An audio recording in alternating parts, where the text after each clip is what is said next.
Olá, pessoal. Vou falar agora um pouquinho sobre conjuntos numéricos. Eu peguei como fonte, né, utilizei para fazer esse material, esses dois livros. O livro do Dante, que é um livro mais enxuto, eu peguei o volume único, e também peguei esse livro do Elon, que é um livro mais detalhado e fala mais um pouco sobre detalhes matemáticos, algumas curiosidades, dados históricos. Então, para quem tiver curiosidade e interesse, também seria interessante acompanhar por este livro aqui. Então, começando, a gente tem o seguinte.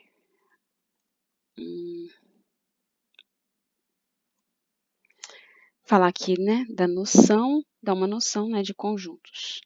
A matemática, né, ela trata, né, principalmente aqui, né, de números e do espaço. Então, os principais, né, os conjuntos mais encontrados, que a gente mais vai trabalhar, vão ser os conjuntos numéricos e as figuras geométricas, né, que são, né, conjuntos de pontos. E os conjuntos que derivam desses dois conjuntos, que são os conjuntos das funções, conjuntos de matrizes. E a gente tem o seguinte, uma observação importante é a seguinte, a gente tem que os conjuntos, eles vão substituir as propriedades e as condições. Então, a gente tem, né, a gente pode definir um certo conjunto por objetos que gozam de uma certa propriedade, ou de um objeto que satisfaz uma certa condição, ou a gente pode tratar exclusivamente do conjunto em si, que, como a gente vai ver aqui na frente, é um pouquinho mais fácil de trabalhar. Por exemplo, a propriedade de um número C, né? X é um número natural ímpar. A gente tem aqui o conjunto de todos os números que satisfazem essa propriedade, que é o conjunto I, 1, 3, 5, 7, 9, 11, reticências, por aí vai. Tanto faz eu dizer que X possui essa propriedade P ou que X pertence a esse conjunto I. Agora, com uma certa condição C, por exemplo, x é um número inteiro que satisfaz essa condição x ao quadrado menos 4c igual a zero. Essa condição pode ser expressa por este conjunto A, menos 2 e 2, são os únicos números que satisfazem essa igualdade, né, os números inteiros. Né? Nesse caso, também é indiferente dizer que x satisfaz a condição C ou que ele pertence ao conjunto A. Agora, por que é vantagem trabalhar com conjunto e não com as condições? Porque, por exemplo, a gente vai trabalhar com questões de inclusão, de união, diferença de conjuntos, e é muito mais fácil a gente trabalhar com os conjuntos do que trabalhar com propriedades e condições na hora que a gente for fazer essas demonstrações. Por exemplo, aqui, olha, é muito mais fácil a gente mostrar uma igualdade dessas quando a gente está tratando de conjuntos, mostrar uma inclusão dessas quando a gente está tratando de, pega um conjunto em si, né? Do que a gente ficar trabalhando com a propriedade e a condição, ok? Algumas observações importantes, veja o seguinte, se você escreve aqui A é igual o conjunto dos números pares entre chaves, você está sendo redundante, você está falando de conjunto duas vezes. Por quê? Porque esse símbolo, essas chaves, elas já vão significar conjunto. Então, simplesmente você precisa usar aqui, ó, por exemplo, aqui, ó, A igual números pares. Você já está usando aqui as chaves, ok? Já está usando as chaves, então isso aqui já está indicando o conjunto dos números pares, ok? Ou então você pode aqui, ó, A igual a 2n, tal que n pertence a z. Você está colocando aqui a propriedade dos elementos de A, que são os elementos, todos os elementos de z multiplicados por 2, tá? Ou então, simplesmente, você fazer A igual ao conjunto dos números pares, sem chaves, tá? Isso daqui, né, que está aqui, seria errado da gente trabalhar. Não precisaria dessas chaves aqui. Alguns conjuntos importantes da gente falar. Um conjunto interessante é o conjunto vazio, tá? Esse conjunto vazio, ele é denotado por essa bolinha riscada aqui e significa um conjunto que não tem nenhum elemento. Por exemplo, aqui, né, o conjunto dos números naturais ímpares menores do que 1. Existe algum? Pensa bem. Me dá um número natural ímpar que é menor do que 1. Não tem nenhum número que satisfaça essa condição. Então, esse conjunto aqui vai ser o conjunto vazio, ok? Conjunto vazio é o conjunto que não possui elementos. Ele vai poder também ser expressado assim, né? Pelas chaves sem nenhum elemento dentro. Então, ou vazio ou a chave sem elemento dentro, a notação desse conjunto vazio. Outro conjunto importante é o conjunto unitário. Conjunto unitário é o conjunto que tem só um elemento, ok? Por exemplo, você tem aqui ó, o conjunto dos números naturais pares e primos. O único número que satisfaz essa condição de ser par e primo ao mesmo tempo é o número 2. Então, você tem aqui um exemplo de um conjunto unitário. Uma curiosidade, observa o seguinte, é diferente eu tratar o vazio e eu escrever isso daqui. Por quê? Porque isso daqui, as chaves me representam um conjunto. Eu estou colocando algo dentro desse conjunto. Ou seja, eu estou colocando um conjunto vazio dentro das chaves. Isso daqui representa um conjunto unitário, ou seja, é um conjunto que tem como único elemento o conjunto vazio. Então, o conjunto vazio pertence a esse conjunto aqui, ok? Agora, falar um pouquinho da relação de inclusão, tá? A inclusão, né, como alguns me perguntaram, é denotada por esse símbolo aqui, né, o Uzinho deitado, ou melhor, um C, né, de A está contido em B, né? Ou você pode dizer, né, que A é subconjunto de B, A está contido em B, ou A é parte de B. A contido em B é aquele diagramazinho, né? A gente vai você tem aqui o conjunto A, é muito ruim essa caneta, mas tudo bem. E aqui o conjunto B, a gente tem que quando o conjunto A, ele está todo dentro do conjunto B. Aí você tem essa inclusão, ok? Aqui um exemplo já, né? Melhor do que a minha canetinha. Essa relação se chama relação de inclusão. Quando eu tiver algum elemento de A, basta um único elemento, observe isso, basta existir um elemento em A que não está em B, então eu vou ter essa relação da não inclusão, ou seja, A não está contido em B. Está escrito aqui, né, que nem todo elemento de A pertence a B. Existe pelo menos um elemento de A que não está em B. Nesse exemplo aqui, olha, a gente tem aqui os conjuntos dos números pares, que é dado pelo conjunto P, e aqui o conjunto dos números naturais. Conjunto, não sei se vocês estão observando aqui, né? Em certos momentos a gente define o conjunto de números naturais a partir do 1, em certos momentos a partir do 0. Isso daí é convenção, não tem o certo e errado não, tá bem? Convenção. Às vezes alguns livros adotam desde o 0, alguns livros adotam desde o 1. Eu adotei 2 livros diferentes para poder pegar as referências, cada um dos dois usa de uma forma, mas aqui está sempre bem explícito o contexto, tá bom? Então, a gente observa aqui, né, nossa intenção é mostrar a relação de inclusão, o conjunto P totalmente contido no conjunto N, ou seja, o conjunto P, ele está incluso, está contido em N, pois todos os elementos que estão em P também estão em N.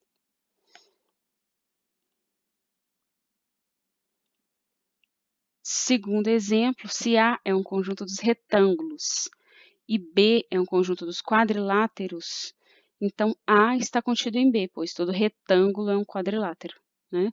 Observe, todo retângulo é uma figura geométrica de 4 lados, ou seja, um quadrilátero.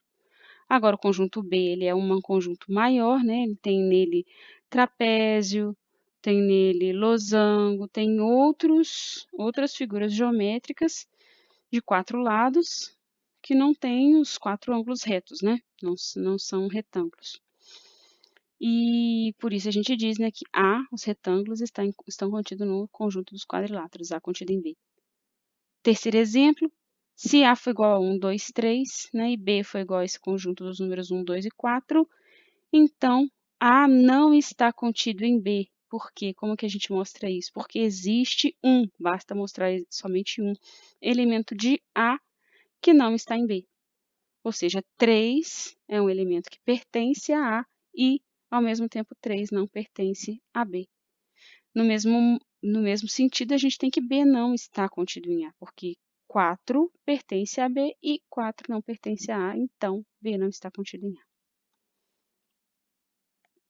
Casos particulares aqui são os extremos, né? Então, A está contido nele mesmo e o vazio está contido em A.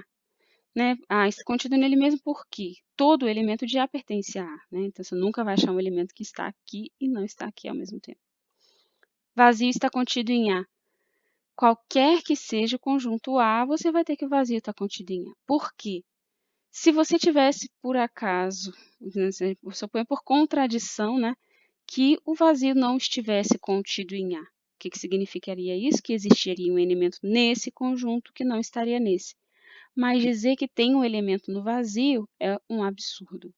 Então, a gente chega numa contradição dessa hipótese aqui de não estar contido.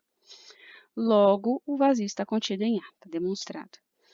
Disse que A é um subconjunto próprio de B quando você tem a inclusão com A diferente do vazio e A diferente de B. Então, é o subconjunto próprio de B. Ele está contido em B e ele não é igual a B e não é vazio. Ok? Propriedades. A gente tem essas 3 propriedades aqui que a relação de inclusão goza. Então, é reflexiva. Propriedade reflexiva é quando o objeto se relaciona com ele mesmo. O relaciona aqui, né, é a inclusão, né? A relação que a gente está falando é relação de inclusão. Ou seja, e o nosso objeto são conjuntos. Então, a gente tem que o conjunto A se relaciona com ele mesmo, tá bem? Essa propriedade antissimétrica é quando se A se relaciona com B e B ela relaciona com A, implica que eles são iguais. Então, a gente tem aqui que se A está contido em B e B contido em A, então eles são iguais, ou seja, a inclusão goza dessa propriedade de ser antissimétrica. E a transitividade, que você tem aqui 3 conjuntos, A, B e C. A contido em B, B contido em C, vai implicar que o A está contido em C. Então, isso chama transitividade. Duas, né, assim, explicando um pouco mais, né, por exemplo, da propriedade antissimétrica, ela é uma propriedade muito usada para demonstrar quando 2 conjuntos são iguais. Se você quer mostrar que 2 conjuntos são iguais, basta você provar que A está em B, contido em B, e B está contido em A. Então, né, pela propriedade de antissimetria, você vai concluir a igualdade. Então, é a mesma coisa, né, que mostrar. Você pega um elemento de B, um elemento qualquer de A, né, desculpa, fala x pertence a A, então x pertence a B. A mesma coisa, x pertence a B, então x pertence a A. Isso significa que A contido em B, B contido em A, ou seja, que eles são conjuntos iguais. Agora, já a propriedade de ser transitiva, ela é muito importante, ó, aqui para deduções. Vou ler essa frase aqui, ó. Na lógica, ela é conhecida como uma forma de raciocínio chamada silogismo. Então, o que acontece? Você, às vezes, por exemplo, aqui, né, você tem 2 frases, ó, todo paulista é brasileiro e todo brasileiro é sul-americano. E você conclui a partir dessas 2 frases que você tem. Então, veja o seguinte, eu tenho aqui que P é um conjunto de paulistas. Aqui eu coloquei os paulistas, B o conjunto de brasileiros, S o conjunto dos sul-americanos. Eu sei que todo paulista é brasileiro. Recebi essa frase aqui, essa verdade. Então, P está contido em B. Eu sei que todo brasileiro é sul-americano. B contido em S. Então, todo paulista é sul-americano. Então, P está contido em S, ok? Outro exemplo, então a gente tem aqui também, ó, conjuntos naturais, racionais e reais.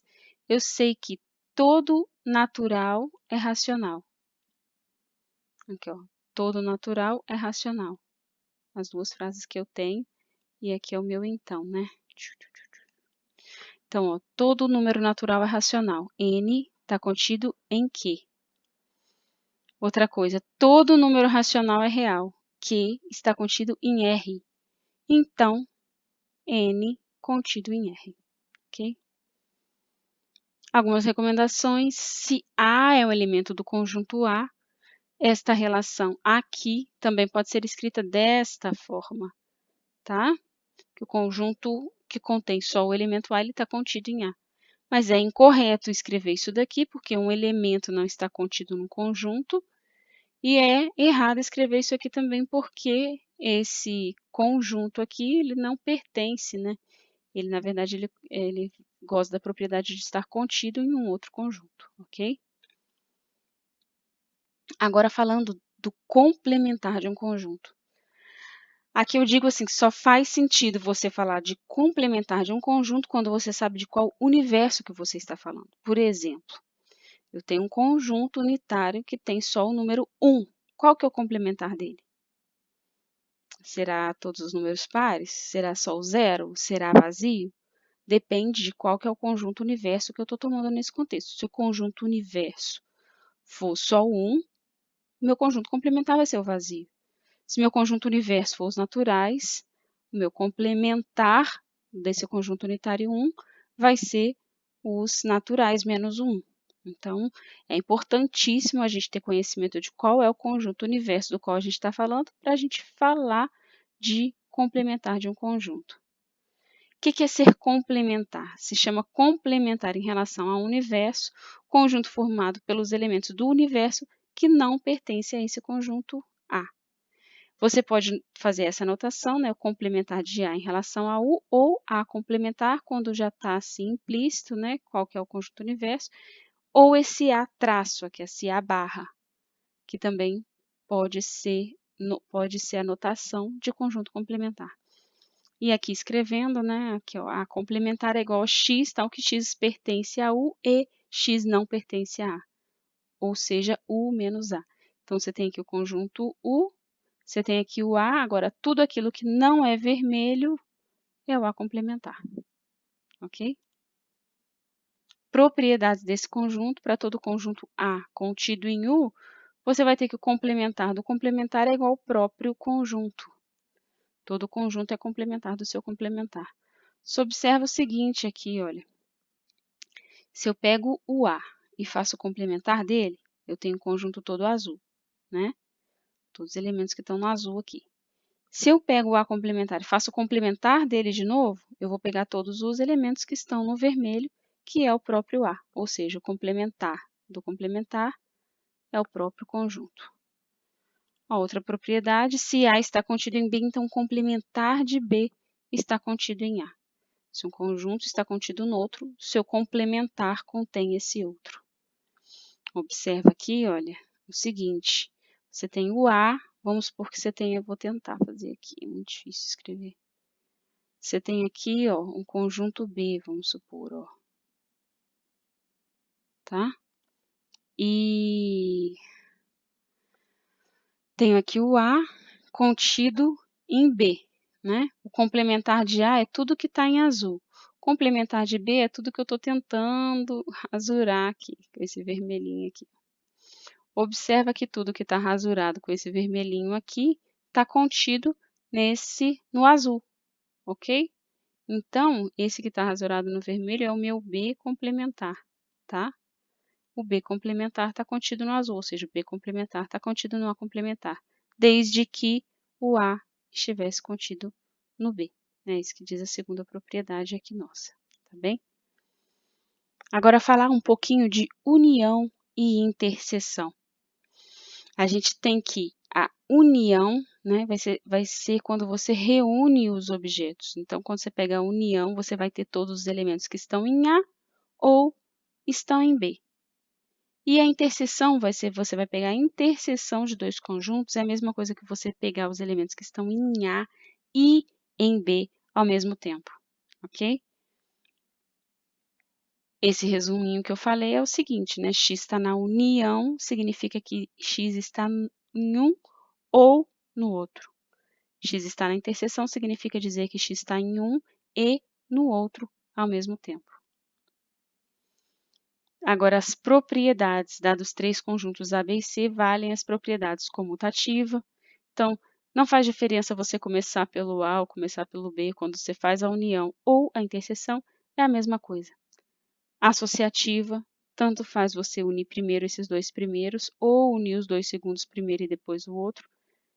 E mesma coisa para a interseção, que você mantém essas igualdades. Distributiva. Observa o seguinte, aqui, olha, nos diagramas, está descrito essa primeira igualdade, tá? Então, olha só essa frase aqui. A interseção com B união C. Aqui, né? A interseção com B união C. Veja o seguinte. Se você tem aqui, primeiro, B união C. Quem que é B união C? B união C é tudo isso aqui, ó. Você pega os elementos que estão em A e os elementos, desculpa, em B e em C. Agora, você faz a interseção com A. A interseção do conjunto que eu risquei com o A está dando tudo isso aqui que está de azul, né? Ok? Agora, eu vou pegar aqui, ó, o A interseção B. A interseção B. Vou fazer aqui, ó, A interseção B. É isso aqui. Agora, eu vou fazer de cá primeiro, que está entre parênteses, né?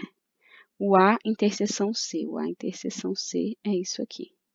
Agora, eu vou fazer a união dos dois. Então, é tudo que está aqui em A, né, em primeira interseção, tudo que está na segunda interseção. Então, deu exatamente a mesma coisa daqui. Ou seja, a gente tem a igualdade. A gente tem essa igualdade aqui. Agora, essa daqui eu vou deixar para vocês como exercício. São esses diagramas, tá? E observem isso não é uma demonstração, né? Assim, é uma ideia, né, de como mostrar essa igualdade, da validade da igualdade. Então, vocês também, para ter essa mesma ideia, vocês façam a mesma coisa aqui com a segunda frase, tá bem? 4. Se A está contido em B, se somente se, olha só, A dentro de B, ok? Então, quer dizer que a união dos dois aqui, olha, todos os conjuntos estão em A e em B, é o próprio B. E a interseção deles, quando eu estou aqui com A contido em B, vai ser o próprio A, só os elementos que estão em A, ok? E esse símbolozinho é o se somente se, ou seja, isso implica nisso, né? Se A está contido em B, vale essa igualdade. E essa igualdade é a mesma coisa de cá para lá. Se isso aqui está acontecendo, então, necessariamente, a união vai ser só o B e o A vai estar contido em B, tá bem? E a quinta propriedade, quando você tem a inclusão, né, do conjunto, se você unir aqui, né, um conjunto C ao conjunto A e esse mesmo conjunto C ao conjunto B, vai continuar valendo a inclusão. E a mesma coisa se você fizer a interseção de A com certo conjunto C e a interseção de B com certo conjunto C, vai continuar valendo essa inclusão. Diferença entre conjuntos. Se você tem aqui o conjunto A, esse conjunto 0, 1, 3, 6, 8, 9, e B, o conjunto 1, 4, 9, 90, fazer o conjunto C como conjunto A menos B é tirar de A todos os elementos que estão em B. Então, eu vou pegar o conjunto A e vou tirar dele todos os elementos de B que estão em A, né? Que seria o elemento 1 e o elemento 9. O 4 e o 90 não estão aqui, então não me preocupo com eles. Observe que para eu fazer a diferença, o conjunto B não precisa estar incluso no A, ok? Não precisa estar contido no A. Então, sobraram os elementos 0, 3, 6 e 8. Viu? Conjunto C é igual ao A menos o B. Aqui a representação, né, por diagrama, tá? Conjunto das partes. Esse conjunto é muito interessante, porque você tem um conjunto A aqui, né, com 3 elementos, A, E, I. Quais são as partes de A? São todos os possíveis subconjuntos de A. Então, vazio está no conjunto das partes de A. Só esse elemento aqui sozinho é um conjunto das partes de A. Só esse elemento também. Só o I também. Esses, o A e o E, o A e o I, o E e o I, e o próprio conjunto A, o A, E, I. Observa que eu tenho 1, 2, 3, 4, 5, 6, 7, 8 elementos no conjunto das partes de A, quando o A é um conjunto de 3 elementos. Observe que esses elementos aqui, né, são elementos das partes de A, então, olha só, a notação que é interessante agora, porque a gente já tinha falado que esse negócio aqui ó, é errado, falar que um conjunto está pertencendo ao outro, desde que esse conjunto seja um conjunto de partes, conjunto de conjuntos, aí agora sim faz sentido a gente falar de que o conjunto só com o A pertence ao conjunto das partes de A. Veja bem aqui, olha, esse cara aqui é um elemento das partes de A, tá? Esse aqui pertence a A, esse aqui pertence às partes de A e esse conjunto pertence às partes de A. Não vai ser certo, olha, a gente falar que A... Perdi a canetinha. Não vai ser certo a gente falar aqui, ó. Então, tá funcionando. Só um instante. Caneta. Não vai ser certo a gente falar que A está contido nas partes de A, tá? Porque agora ele é um elemento. Quando a gente fala de elemento, a gente usa pertence, ok? Esse aqui sim, tá? Esse aqui não. Esse aqui não, contido não, ok?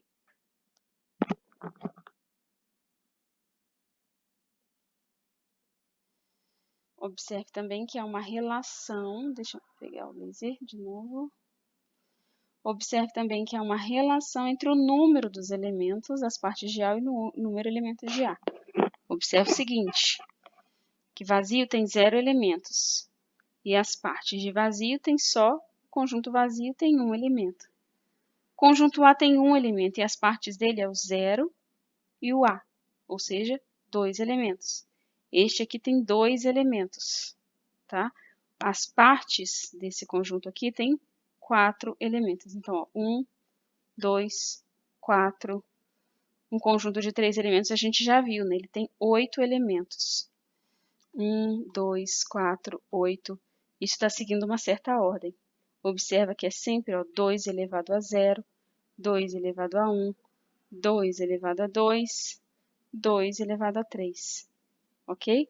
É sempre 2 elevado ao número de elementos do conjunto. O conjunto das partes de A tem cardinalidade, ou seja, tem a quantidade de elementos igual a o número de elementos, o 2 elevado ao número de elementos de A. Número de elementos da reunião de conjuntos. Olha só, é possível mostrar que, de modo geral, quando A e B são conjuntos finitos, a gente vai ter o seguinte, que o número de elementos da união de A com B vai ser igual ao número de elementos de A mais o número de elementos de B menos o número de elementos da interseção destes dois. Aqui está dizendo quando não tiver, quando a interseção for diferente de vazio, mas quando a interseção for vazia, o número de elementos vai ser 0, então isso aqui não vai fazer tanta diferença, ok? Então não tem problema se for vazio não, serve a gente para os dois casos. Observa o seguinte, né, uma ideia da gente demonstrar isso daqui é ver o seguinte, né, se a gente for contar quantos elementos tem aqui na união de A com B, olha o que a gente pode fazer. A gente soma os elementos que tem primeiro aqui, ó, só nesse pedacinho aqui. Esse pedacinho é o quê? É o A menos a interseção. Então, ó, número de elementos de A menos o número de elementos da interseção. Né? Aqui, ó, tá? Mais o número de elementos da interseção, que são os elementos que estão aqui. Por fim, aqui, ó, os números de elementos de B menos o número de elementos da interseção. Aí, olha só, eu contei uma vez aqui, né? Tirei uma vez o número da interseção, somei uma vez da interseção. Sobrou quem? Sobrou o número de elementos de A, o número de elementos de B, menos o da interseção. que é exatamente isso daqui, né? Observe que quando a gente conta, né, a união, é como se a gente contasse só o A e o B, né? A gente está contando a interseção duas vezes, né? Número de A aqui, número de B aqui, e eu estou tirando uma das vezes que eu contei a interseção, tá? E aqui é o que eu falei, né? No caso particular, essa observação aqui embaixo. No caso particular de A interseção B ser igual a vazio, a gente tem que esse número aqui é zero, ou seja, não ia fazer diferença nessa conta aqui, ok? Agora tem alguns exercícios aqui para finalizar, tá? E vou deixar isso com vocês, esses exercícios, e a gente pode ir trocando ideia e fico à disposição para as dúvidas e para explicações sobre os exercícios. Um abraço a todos, fiquem com Deus.